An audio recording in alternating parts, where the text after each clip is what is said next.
Welcome back. You're listening to Off the Ball's Nullagnaman special, and today's show is brought to you by LIDL, supporting women in sport and healthy eating. One of the things we're going to look at now is women in coaching. It's an area that they say is the only area of women's sport that is going backwards, not forwards. So we thought it might be worth having a chat with a few people who know this area and have some interest in this area. So we're delighted to be joined now by Fiona McHale and Liam Moggan. Welcome to studio, guys. Thank you very much. Both of them say they're very nervous. I don't believe it. I think I could be more nervous than the two of you. Let's talk about you first of all. Fiona McHale played Gaelic football for Mayo for 14 years, 6 Club All-Irelands. She's a PE teacher by trade, by training, but you're a PhD student in UL at the moment, and you've a particular interest in, is it a teenage activity, teenage sport? Yeah, healthy behaviours in teenagers, so improving physical activity levels in adolescents, both boys and girls, but particularly at a school level. And my main focus really would be around the peer-led aspect. Right, okay. In other words, how they're affected by their peers. Mm-hmm. Really interesting. We might have a chat about that. That's part of it. You're also a coach educator for the Ladies Gaelic Football Association, which is interesting because this is an area I think, why are we not getting more women coaching? And last year you definitely coached the UL women's football team, haven't you, for about 4 years? Yes, I coached them for 4 years. Were you player manager at one point? No, I went from player to manager, back to player now. But yeah, I was with them for 4 years. That was probably my first main coaching stint, and kind of fell into it accidentally, and then just gained a real passion for it, and was coaching them Claremorris men last year. And what division were they playing, at what level? They were Division 1 and Senior Football Championship. Yeah. Right. Liam, I've heard somebody describe you as the godfather of Irish coaching. Godfather or grandfather, I'm not too sure which. Yeah. Neither, both are great names to have. Yeah. You said to me you prefer to be described as a former PE teacher from Cliona Foley near Tuam. Cliona Foley out the Ballygaddy Road, yeah. Yeah, exactly. That's it, so interesting. Also, your original background is as a PE teacher, but as a coach you have worked with athletes at national and Olympic level in multiple sports, which is really interesting. But also, you worked for Coaching Ireland for how many years, roughly? For about 15. It opened its doors in 92 after being set up in 91. And while I was involved in a consultancy way as a PE teacher there, I started working full-time with them from 1998 until 2 years ago. Coaching Ireland are based in the University of Limerick, which by coincidence, that's where Fiona, you're based now as well. But you were what your title, I think, was a facilitator of the tutor development course. That's right, Coach Education Development Officer, and my role really was to help the people, the governing bodies selected to go and deliver their coach education courses. Yeah, so you were coaching the key people who would then go back to national governing bodies to educate their coaches, exactly. So right at that level. A passionate position to be in, a lucky position to be in, but one with huge responsibility, all right, to frighten the daylights out of me for a long time. It fitted in with a policy that Pat Duffy had of integrating, giving power to the national governing bodies. So for a long time, the only course we delivered in Coaching Ireland was the tutor development course, changed now to course developer in title. But it was a way of giving governing bodies, look, we'll help you train the people who will deliver the sessions for you. Because governing bodies all the time are saying, we want more coaches, we want more specialists, we want technical coaches, so somebody has to help us with that. So very often they might go to the international body, and in this case you were kind of an all-umbrella body for dealing with it. I suppose my interest in this, and our interest in Off the Bench in this all the time, is where are all the female coaches? Because if we even look at, we'll say football, ladies football, which you were involved with for so long, Fiona, last year there were only 2 female managers of teams in the entire 4 divisions of women's football, which is fascinating, I think. Only 2 women leading those 2 teams. Now there were women in backroom teams, but only 2, and none in Division 1. Camogie, roughly the same. I can't see any female manager coach, if you like. I would describe it as the same thing, similarly probably. In Camogie this season, there were people involved last year, definitely, and I know we'll say Orla Kilkenny is definitely involved in the Galway Camogie background. We had Anne Downey last year. Anne's now stepped down, so she's gone. So technically this year there are none. Niamh Lillis took over the Tipperary Camogie team at one point last year, but again this year there isn't anybody in Division 1. And so I'm really interested in, and also looking at stuff abroad to see where are the women in coaching? Why aren't there more of them? So Fiona, I would say to you, first of all, how did you get into it? It's really interesting. You both used the word passion. You both used it very early in your conversation. Yeah. How did you get into it? You said you fell into it. I did fall into it accidentally. Well, I would have coached years ago, I suppose, in my local club, under 16s minors, only for probably a year, I'd say, at the time, and maybe a little bit of under 12s for a short stint. And that was around the time I was doing my PE training and that. So I was interested in coaching, but wasn't overly passionate about it or anything. And obviously you're there to help out in your club and that. And then and you were playing inter-county at the time. And playing as well. So I went to Limerick then. I got my first job when I qualified from college. And I was there probably a few months, up to a year at that point, and I just got a phone call from a girl who was involved. She was involved in University of Limerick, and she asked me would I be interested in getting involved in the UL Ladies Senior Football team in a coaching capacity.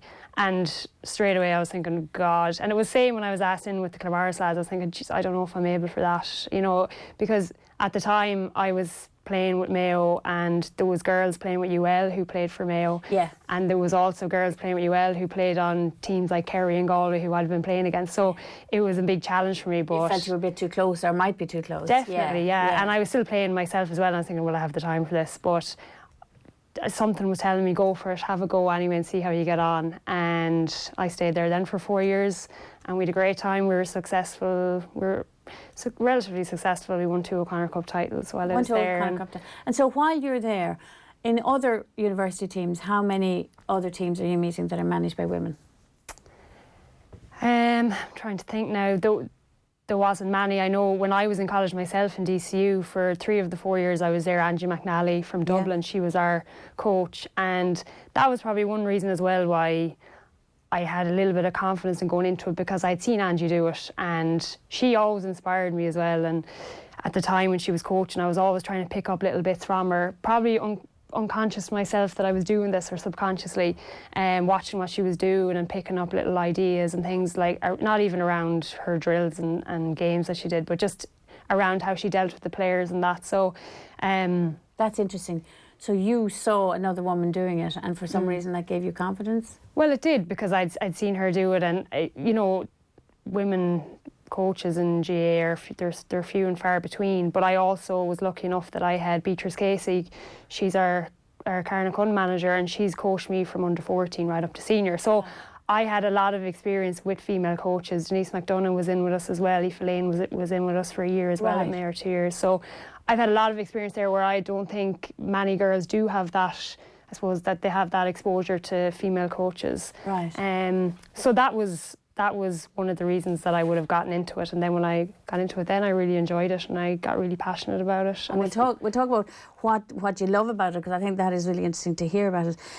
Liberty Insurance did some research on this in the past year, and one of the things they found, and Women's GA is actually a good example. So they found that they did research in England and Ireland, and in Ireland, underage girls, women coaching, girls saw women coaching at underage level. 37% of them saw it in the GA in Ireland, which is interesting. Whereas in England it was much closer to 20% to see them at that level coaching girls. They saw adult ladies teams, they saw women coaching 25% of them. They saw women coaching 20% of boys, but by the time it got to adults men's, it was 8%. It's really interesting that there is a drop. You see more women coaching at underage level, and then they fade out of it. And that's the statistic that, you know, that research kind of backed that up, because it's something we all anecdotally notice, I think, ourselves. But Liam, I was interested in, first of all, from a point of view of you working and giving coach education. When you were working all that time in UL, was there a big gender discrepancy in the number of people that were coming in for training? Was it way more men than women, or what was the balance like? Oh yeah, way more men in each group, and I was there for about 40 groups. Each group would consist of about 30 people. I'd aim and aspire to having 8 to 10 women at best. And it was a struggle sometimes to just make sure that balance was there, if that was a fair balance at that point. Yeah. It was 5 contact weekends over a period of time, so I'd have found that the women, they would have been quieter at the start. They certainly wouldn't be praising themselves or letting you know what they did. I took it as an advantage to have women on the course. There was a balance, the atmosphere was good. But they got into nitty-gritty areas of issues quicker. Really? A lot quicker. And what do you mean by nitty-gritty now? What are we talking about? If it was depersonalising, facilitating a session and saying what had to be said about somebody who went before them, getting into issues Being regarding... honest. Oh, being honest. Yeah, no, it was.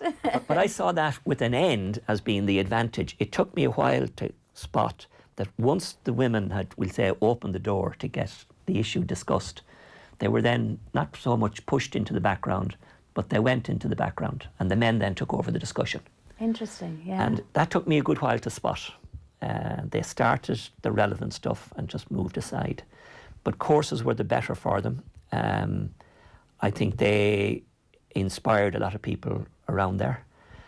Maggie Farrelly was on a group, the first lady to referee ladies football. I don't know if she refereed you. Yeah. And a little icebreaker I had one day, they had to go around and find people from Mayo, find people with left hand, find people who refereed an All-Ireland football final. Nobody in the group came near her. You know, so there was the perception, well, a woman, it couldn't be a woman. Yes, yeah, yeah. So there was all these perceptions. But yes, I'd say about a third at best.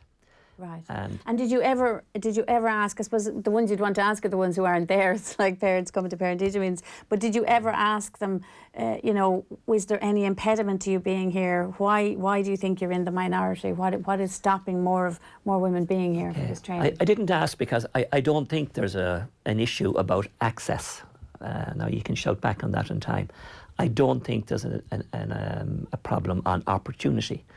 I think there's an issue of choice, maybe, and then there's a cultural thing that fits into that.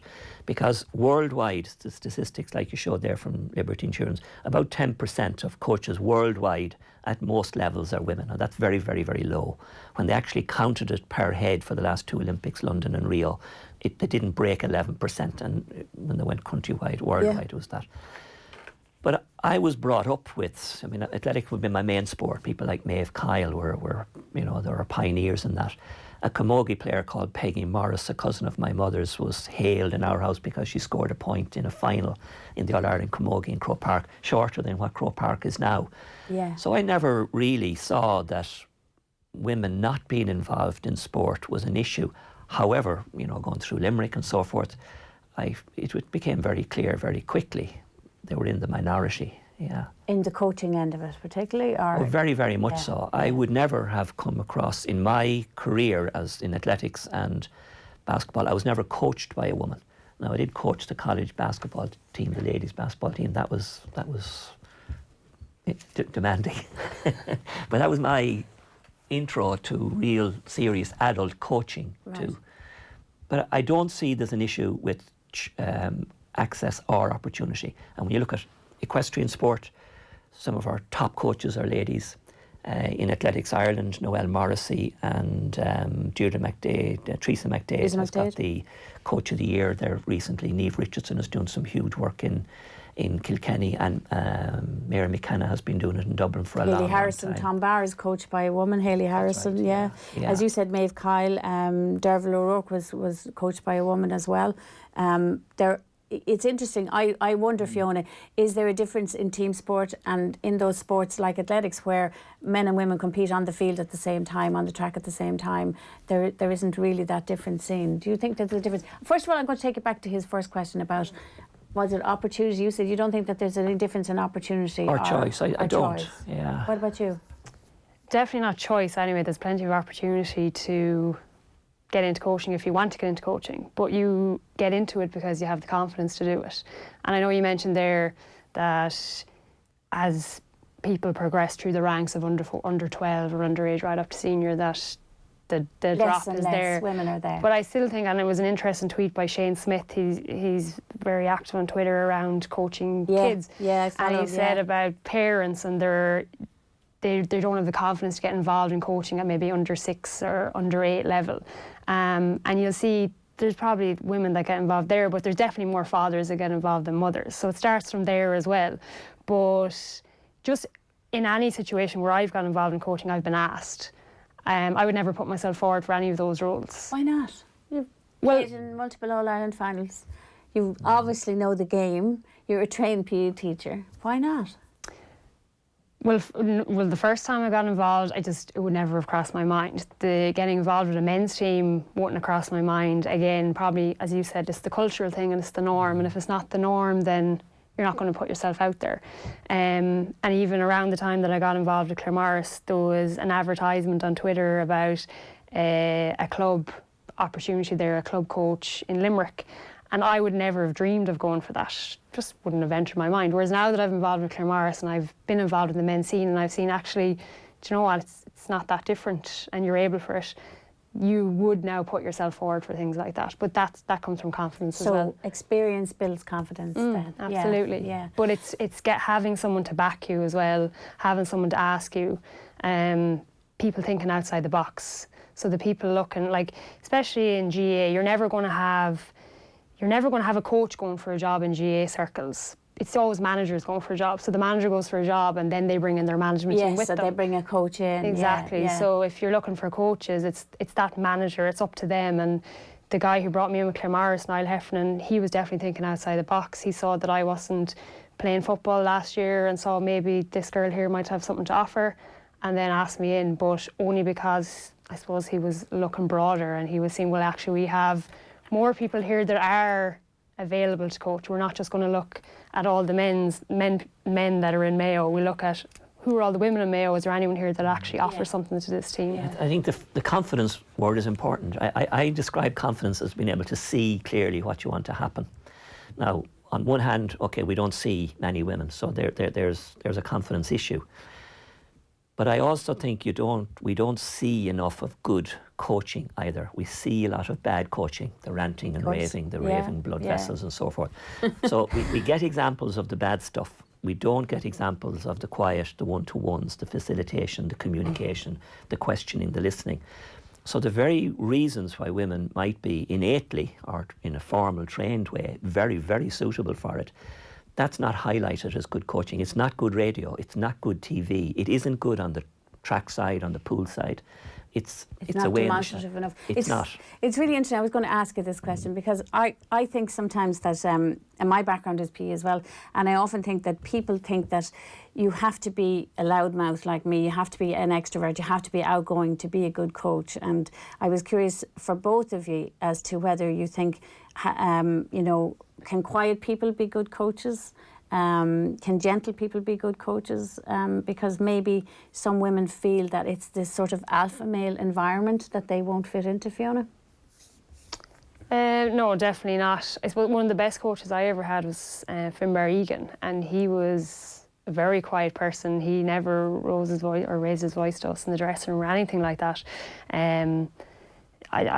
I think a lot of coaching now is around how you deal with players and how you see the person outside of just being the footballer or being the hurler or whatever, or being the athlete. So I think those type of people are nearly more suitable, or they have strengths outside of what you see as being the typical thing of the ranting and raving in the dressing room. I'm certainly not a ranter or a raver. I'll be very quiet in a dressing room. As a player, I'm very quiet, and as a coach, I'm also very quiet as well. Yeah, I think that people think because you're working with large groups of people, you have to be loud. Yeah. And Liam, that's not your experience either, same as Fiona. No, very definitely. And in the martial arts, the masters will be training their apprentices, and one of the things they laud always that the greatest skill to have is the skill to listen. And listen is silent, same 6 letters there. So again, from the point of view of the demonstrative vision of what is a good coach, it isn't easily seen. Being there often, Brother Colm O'Connell is in Ireland at the moment. He's the IWF World Coach of the Year. And he's been interviewed by probably every radio station and TV station nearly in the world at this stage. And some of them he likes with a smile, saying how annoyed they get with them when they've travelled all this distance to interview him. And he tells them there's 2 things: get to know the athlete and spend time with them. And he says the next thing is they tend to say, well, oh yeah, but what do you really do? Yeah. And he tells them, what's your trick? Yeah, so I use the phrase that good coaches coach sport, great coaches coach people. And that dynamic makes coaching suitable for all genders, all ages, all personalities. You know, coaching is not about imposing your personality. It's about liberating or freeing the personalities of the people in front of you. And that means getting back off the stage for a while. It's very much like parenting there. You let people go gradually. I was at, and we're in the era here of the 20, we're halfway through the 2020 campaign. I was at something this year and I was waiting outside and chatting to people before we went in, and I chatted to a woman. I said, what's your sport? And she said, well, I was a rower. And I said, do you not row anymore? And she said, no. She said, my husband rows. And I said, sorry, we had this conversation, didn't know her at all. And she said, my husband and my children row. And I said, well, why don't you row? anymore. And she said, I'm too busy with the kids. How would I fit it in? And I do wonder, I suspect, I don't have children, but I do suspect that women are terribly busy, and they do still, it appears from all statistics, do a lot more of, or certainly do the bigger majority of work around the home and work with children and caring. And is that an impediment, Fiona, that they, because you said it, Liam, there, you need time to learn how to be a good coach, you need time with your athletes, you need to spend an inordinate amount of time with training. So is time, or maybe women's, biology and their natures mean that it's harder for them to make the time? True, actually, because the majority of coaching roles in Ireland in GA they're volunteer positions. Yeah. And you're obviously going to have a job outside of that as well, and then if you have a family too.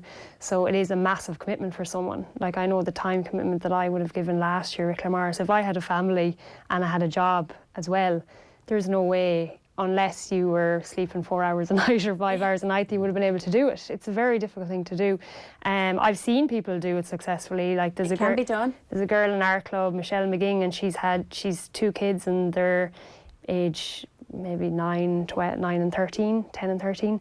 And she's been playing with us right through. She never gave up her time playing football. She works and she coaches at underage level in our club. And you see that she just doesn't have a minute in the day. Yeah. If she was doing that level of coaching, maybe at senior level or higher level, I don't know how possible it would be. So it depends as well on your circumstances in the home, and also the support that's around you. She obviously has support around her that she's able to do that. Yeah, but it does take a lot of time to be a coach, yeah. It does, and yet it doesn't get to the kernel of it, because there's a lot of jobs that women do excellently that require a huge amount of time.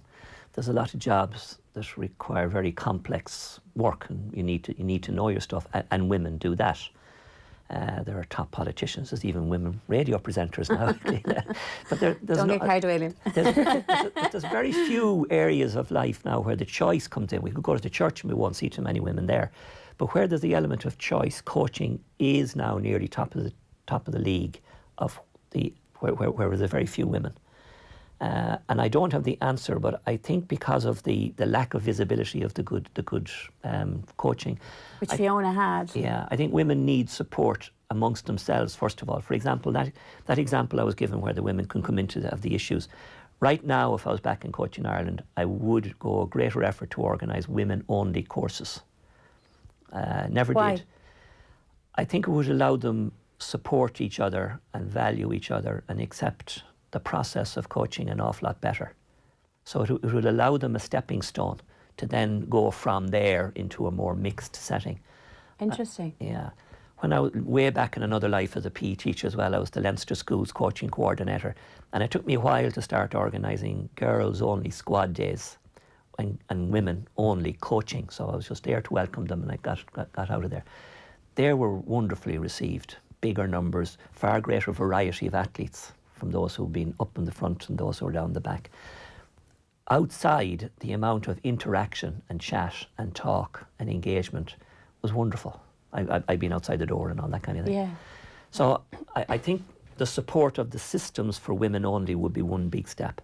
And then, while it isn't only a gender thing, because men have a responsibility to help and support, I think women's responsibility to support women is something women really, really needed to be prodded and poked on. Why? I don't think they support each other enough. I don't think as spectators they go to see women playing enough. I don't think they encourage daughters and workers to be involved as much. They might lead them towards dance or drama or music a little bit more. They see the sports person as a little bit of a curiosity, an attraction. I think still, yeah, I would have said not still, yeah. Yeah, I don't have figures on it, but I think it's a perception there. It's your instinct, and I think women need to support women more. There's a lady I've been involved with as a coach for a long time, 30-something years now, Annette Keeley. She's a practising barrister, like the three of us, a PE teacher as well. And has 4 children. So in my role as a coach to variety during those 4 pregnancies, she's in court every day. She's the 4 children to mine. Now Owen, her husband, has a big, big part in it. But there was a steely determination in Annette that, yes, I had to get my sleep. Yes, I had to spend time with the kids. Yes, I had to do my study. And it was examining what she had to cut out then. Well, then telly's out. maybe the hoovering is out.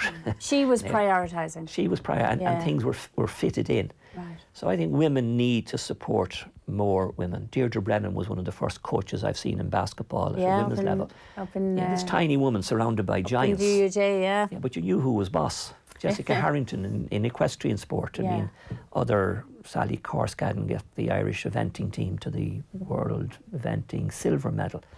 So they are there, but I think the support of other women for women is a direction I'd start saying, hold on now, let's get to women's sport. Let's get your daughter asking for a woman coach. Yeah, and it's not the first time that we've heard that theory. And in fact, in that research that we talked about earlier on, they did, was it 68% of people interviewed said that they thought that more female sports coaches would encourage more young women to participate in sports, and that was your experience, Fiona. We'll come back to it in a minute. We just need time to take a quick break. To get your text into us at 53106 or leave us a comment on any of your social channels at Off the Ball. Afterwards, we'll have more from Fiona and Liam and Amory. We'll be back in studio to bring us up to date on today's FA Cup and Club Hurling. Off the Ball on News Talk. News Talk Breakfast.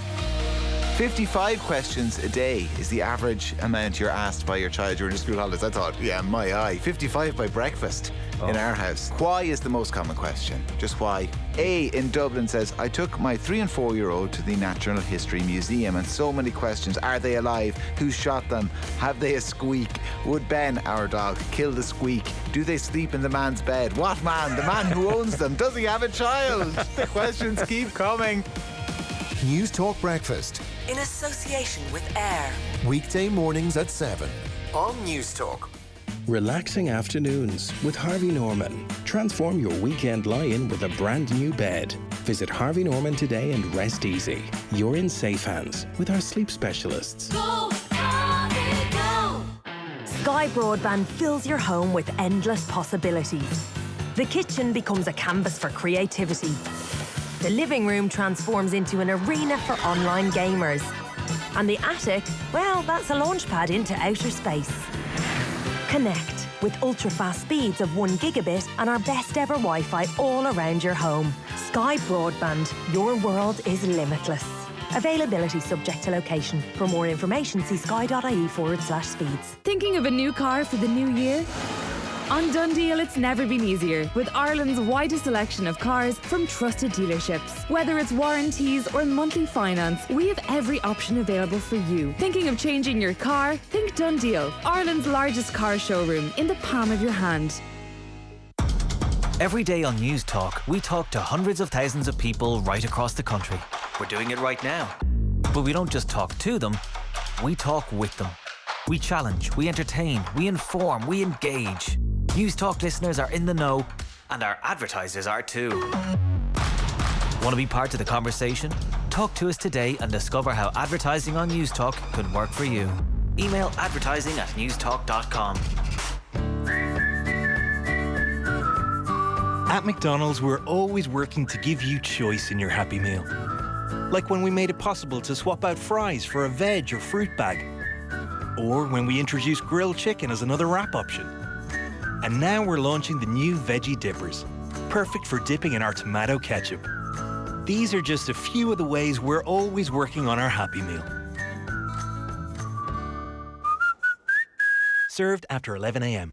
Plug-in hybrid, mild hybrid or electric. Searching for a new car today can be confusing, but at the Mitsubishi Hybrid Electric event, you'll get all the information you need from the world's best-selling plug-in hybrid electric vehicle brand. From January 8 to 18th, we'll be debusting myths on self-charging, price, range and more, with tutorials and test drives of the Outlander PHEV. Call to the Mitsubishi Hybrid Electric event this January 8 to 18th, and you could win a €1,000 holiday voucher and more. Find out more at mitsubishimotors.ie. Off the Ball. This is News Talk. Welcome back to Off the Ball. First of all, we're going to get a news round now from Amory. Thanks, Cliona. Well, it's semi-final day in the AIB All-Ireland Senior Club Hurling Championship, as we were discussing earlier on. And Ballyhale Shamrocks' defence of their title remains intact. They've beaten Derry Kingpins Schlockneil on a scoreline today in Newry of 224 to 219. Colin Fennelly finding the back of the net twice for Henry Shefflin's side, one deep into injury time in the second half. And Schlockneil's Chrissy McHale at full-time felt that the scoreboard wasn't totally reflective of the game. We can all agree it wasn't a 5-point game, you know what I mean? The goal at the end was obviously the icing on the cake, but disappointing. We knew we would be hugely competitive, even if others didn't. Trying to analyse it now is difficult, but probably a few of our sloppy turnovers towards the end, that they really capitalised on it. A couple of frees TJ Reid scored were, you know, pretty special. So, and a game of that level, it was always going down to fine margins, and Ballyhale was just a wee bit more ruthless in front of goal today than us. And it's half-time then in the other last four tie between St Thomas's of Galway and Tipperary champions Borrisoleigh at the LIT Gaelic Grounds down in Limerick. And at half-time there, Borris lead on a scoreline of 11 points to Thomas's 1 goal and 6. This afternoon's third round FA Cup games have all finished up. Bristol Rovers and Coventry City played out a 2-2 draw. Northampton Town beat Burton Albion 4-2. West Brom beat Charlton Athletic 1-0. Chelsea beat Nottingham Forest 2-0. Barnsley enjoyed a 2-1 victory over Crewe Alexandra, while there was a shock at Selhurst Park. Derby County beat 10 men Crystal Palace 1-0. Palace captain Luka Milivojevic was shown a red card for violent conduct in that one. Referee Michael Oliver consulting the VAR pitchside monitor and upgrading his yellow card to red. So that's the first time that's ever happened, going over to the pitchside monitor in English football. Irish international Troy Parrott then unfortunately didn't feature for Spurs against Middlesbrough at the Riverside, where it finished up 1-1, but that will go to a replay, so we might get a bit of game time there. QPR have beaten Swansea 4-1, and Sheffield United beat AFC Fylde 2-1. Ireland's Callum Robinson scoring the first there for the Blades. Action is well underway now in the Merseyside derby. There's 35 minutes gone between Liverpool and Everton at Anfield. Still scoreless there. And in the Women's FA Cup, finally, Ipswich Town have beaten Portsmouth 1-0. Burnley enjoyed a 2-1 victory over Nottingham Forest. Southampton FC Women beat West Brom 3-1. Huddersfield Town beat Loughborough Foxes 3-2. Southampton Women's FC then beat Cardiff City 2-1. Watford hammered Plymouth 5-0. Great, thanks, Anne-Marie. And we're not even going to get into debate over how there are two women's football teams called Southampton. And obviously there's a vote. Finally, VAR has been defeated, so that debate is going to go on and on. You're listening to Off the Ball, and with me are Liam Moggan and Fiona McHale. We're talking about women in coaching as part of our Nullig Naman special today. The fact that we don't see so few of them, as we said, possibly 10% internationally is roughly the figure.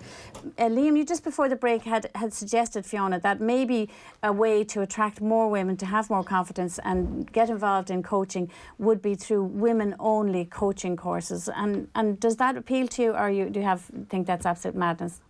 That's an interesting one, because I never would have thought of that, to be honest. I don't know if it's needed. I'm not sure. As I was saying earlier, it's really about someone backing you, and I think having a mentor is important. Yeah. You know, someone that you can bounce things off and get ideas from. But I'm not sure. That could be interesting. I'm not sure, has it been done anywhere? Ladies Gaelic football are the nearest, Fiona. You probably know they have an assimilation for experienced players, which can only be female to level. They do an assimilation for level 1, which allows them to step into 2. I wouldn't intend that the start, middle and end of any course would be women only, but it would be a supportive step so that by the time they would just integrate, we'll say, for a visible point of view. I mean, if we say that visibility and promotion of women is an issue, well, once you're visible, you're in an uncomfortable space. I used to say for many time, you know, if you got out of the comfort zone, it was a magical place.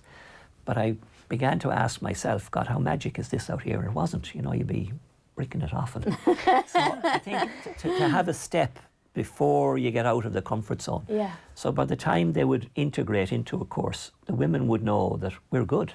We know about the idea principle. We know about how to observe and analyse. We know about how to facilitate. Now, let's bring it on to the next stage. I'm hopeful that Fiona represents and really speaks for a generation of women who don't feel they need women-only coaches, who would be happy in a mixed environment to learn how to be a coach. I'm not sure we're there yet, and your own lack of confidence, interestingly enough, already to say you didn't feel confident enough initially, you know, that you had to get in there.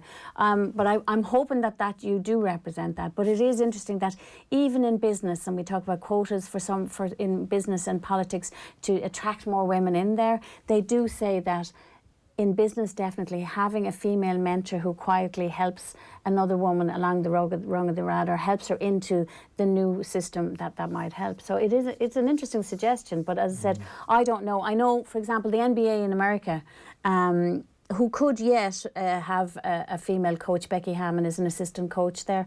They have an introduction to coaching, sort of as an assimilation system. Yeah. They only opened it to women 4 years ago. So it's going to be interesting to see how soon women come through that system. Yeah. But there's no doubt that you do need a mentoring of some form if you're going to become a coach, Fiona, I think. Mm-hmm. Definitely, absolutely.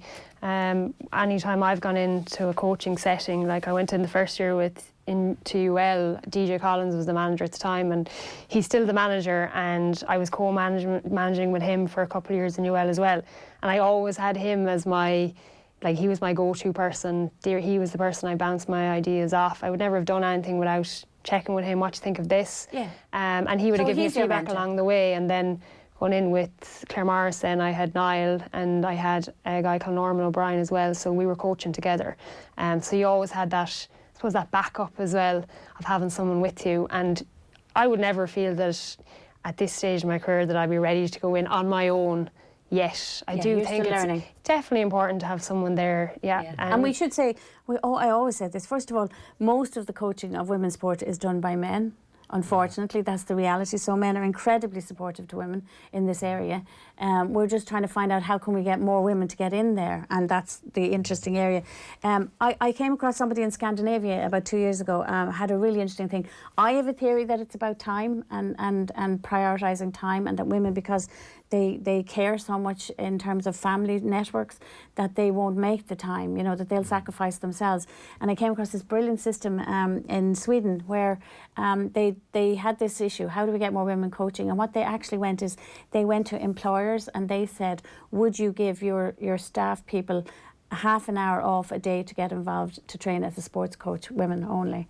And they managed to get people to agree to this, and they increased their numbers of women. In other words, take them out of their work time, not their time at home or their voluntary time because they just didn't have it, but actually make an incentive for businesses to give them some time off to teach them to become coaches, and they noticed that there was an increase. It's really interesting, isn't it? Yeah, no, time is absolute, and like we'd all know. We all want more of it. We do, but we'd all know, get to my age anyway, you want all more of it.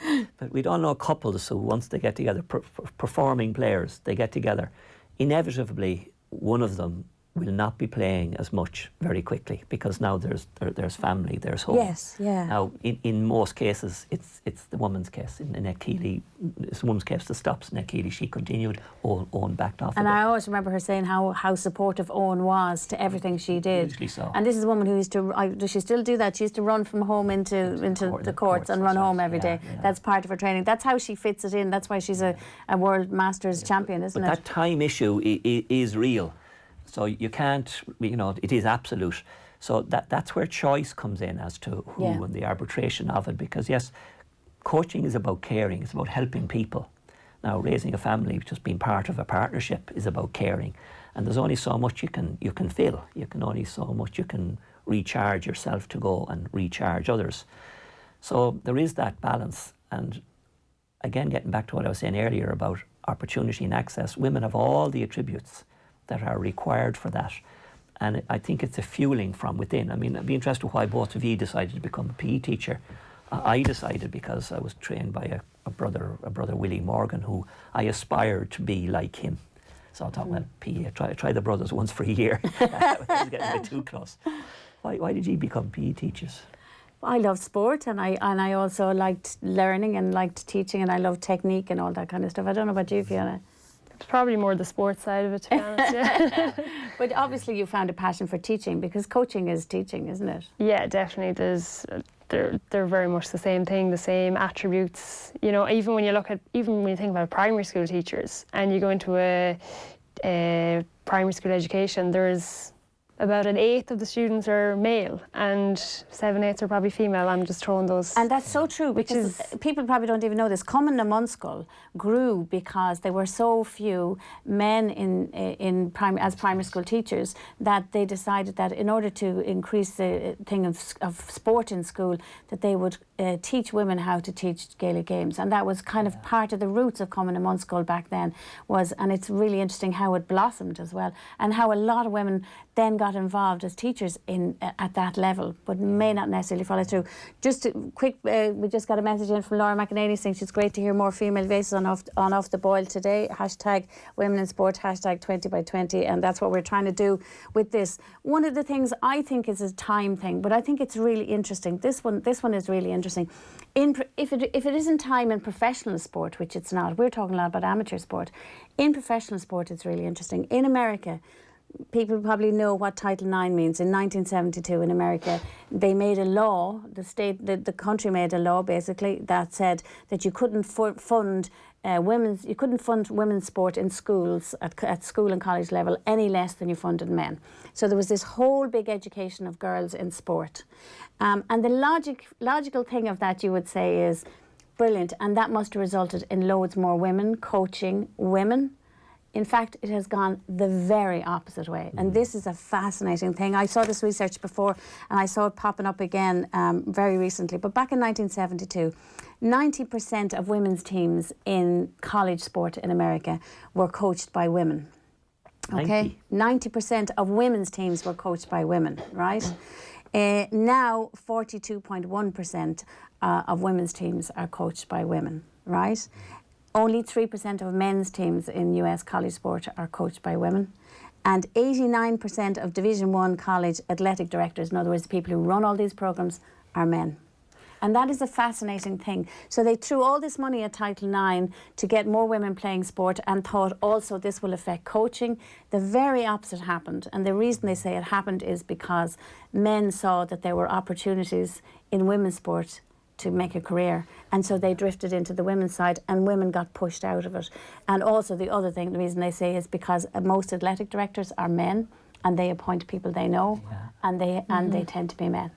Isn't that shocking? Like, so even where there are career opportunities, even where the pathway should be much clearer, it's actually gone the opposite way.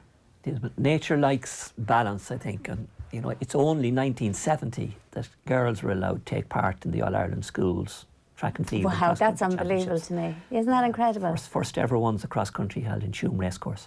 In 1970? Beatrice Lambert from Carlow, the first ever winner of an Ireland. Now that's not that long ago. So now we're talking 1972 was Title IX, remember? That's what struck me there. So we're talking 50 years. About a change. Could you imagine just back then about the women not taking part? Yet up to 1970 in schools athletics, they didn't. Girls weren't in competition even. Isn't that amazing? And we see athletics as one of the most equal sports. Integrated now. Integrated sports, exactly.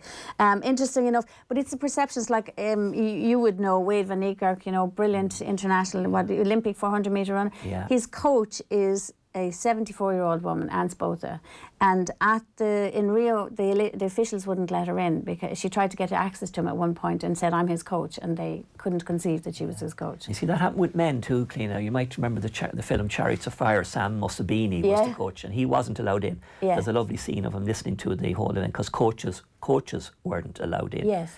So but this one she had, if I remember the story correctly, she had an ID, but they just couldn't conceive that a woman was his coach, and secondly that a 74-year-old woman was his coach, and she's a very, very, very experienced coach, and they tried to stop her. So you're right, Liam, it's probably a question of time, but it seems to me that it's the one area in recent years, like we're making progress now, we're seeing more women's sport.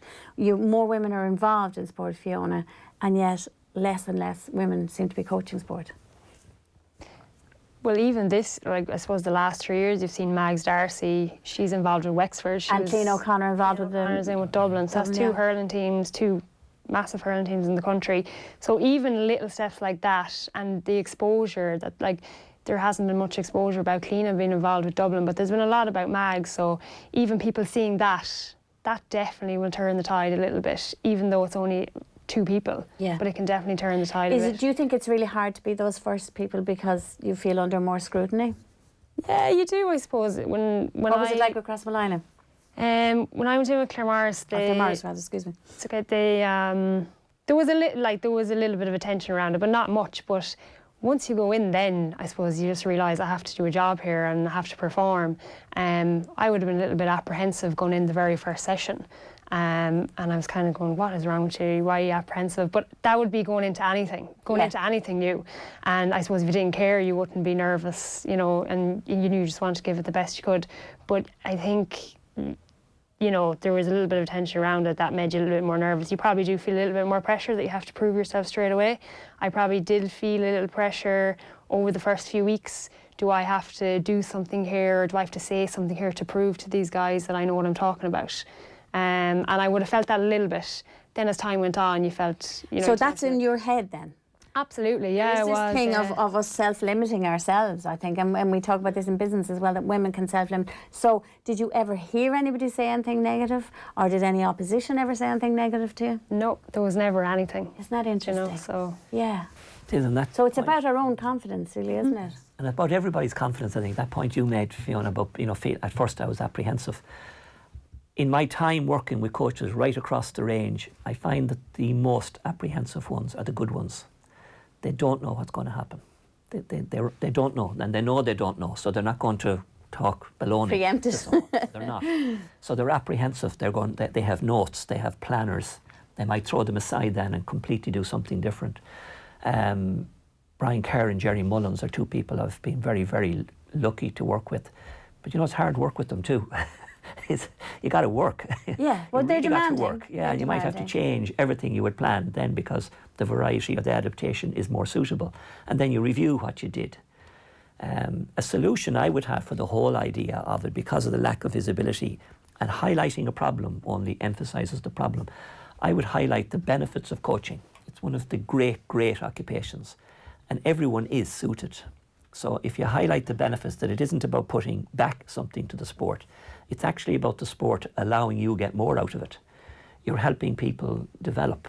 You're teaching them life skills about honesty, integrity, perseverance, dedication. The kick from someone thanking you for something you taught them years before is very seldom a kick from teaching them how to kick or score or block a ball. It's because, I loved going to sessions. Yeah. I love the way you knew. And it isn't necessarily, I think as well, Fiona, do you find that it's not about winning something with them very often? It's about them learning something and then saying to you, God, I got that, or whatever. Yeah, definitely. And that's a really good point too, just mentioned there, Liam, about it's not about, what people kind of say about inter-county footballers. What are they going to give back to the sport? They should be going out coaching once they finish up because they should be giving back. Kind of, that's nearly like a negative thing, but actually it's probably the second best thing to play in is coaching. Yeah. And also not everybody's going to be suited to coaching. For sure. Exactly. I think we make a terrible expectation, don't we?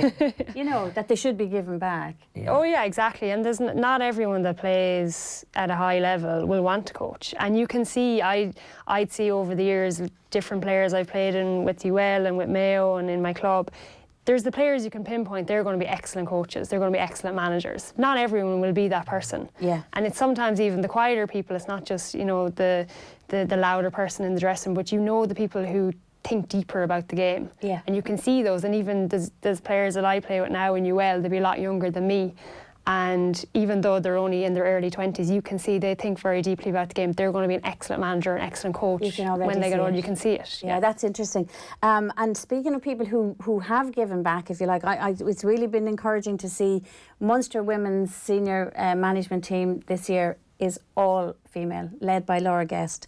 A first time, and she, if you ask her about quotas or equality, she said, "Oh, that stuff makes me itch." We are here. We just happen to be all women because we found a group of women who are all brilliant at what they do, and we just happen to have all occurred at the same time. But they are an all-female coach, and that's really interesting because again, to see that coming through in rugby, we haven't seen it before. The other encouraging things, and again, it may be a space of time that you're talking about, Liam, as well, is the English Women's Senior League. 3 3 years ago, there was only, the Women's Super League in England, there was only one woman coaching it, which was Emma Hayes in Chelsea. Now there's 8 out of 12 in the Women's Super League are managed by women. And I think that's what we're talking about, is it? And I also noticed even last summer in the Women's World Cup, there were only 9 out of 24 female managers at the Women's World Cup, the FIFA Women's World Cup last summer. But 5 out of the last 8 in the quarterfinals were females, which I thought was really interesting as well. So for women to see that, more women will say, we can be coaches, we can coach at that level. That's what we're hoping. Yeah, and I wouldn't like to finish this. Coaching Ireland, there was coaching before Coaching Ireland was set up, and Pat Duffy again acknowledged that and wanted assimilation. But when he looked for help, he looked first to Sue Campbell, who's now going to be Dame Sue Campbell. Dame Sue Campbell in England, Her contribution is immense to coaching. But she nominated 2 people, Pauline Harrison and Penny Crisfield, and they came, they delivered. They taught they taught us about what coaching was and how to present. So if we look at where coaching is in Ireland now, and we just move back, we stand on the shoulders of those. Sue Campbell, Pauline Harrison and Penny Crisfield have played an enormous part, huge, and there aren't any equivalent men. But after that, Pat Duffy set up the vision of it, he created the model. They were the people he saw as being the best helpers, and what they have put in place is huge. So again, it gets back to the point, access, opportunity. It is there. It's a matter of encouraging women to know that they have the abilities to do it. It is hard. You will be apprehensive. It takes time. You will have little time. And all good things take time. Whether you're going to try to be a good coach, the team you're going to be with to be a good coach, it's going to take time, and there'll be some hugely unexpected pluses attached to it. Okay, well, look, that's a great place to finish. Liam Moggan and Fiona McHale. Fiona, we hope that people like you are not in the minority, that at some stage we will have equality in coaching, and that more women take some confidence and some courage from our chat today and go in and see, even at their local level, what sort of passion they have and how is that passion realised with coaching.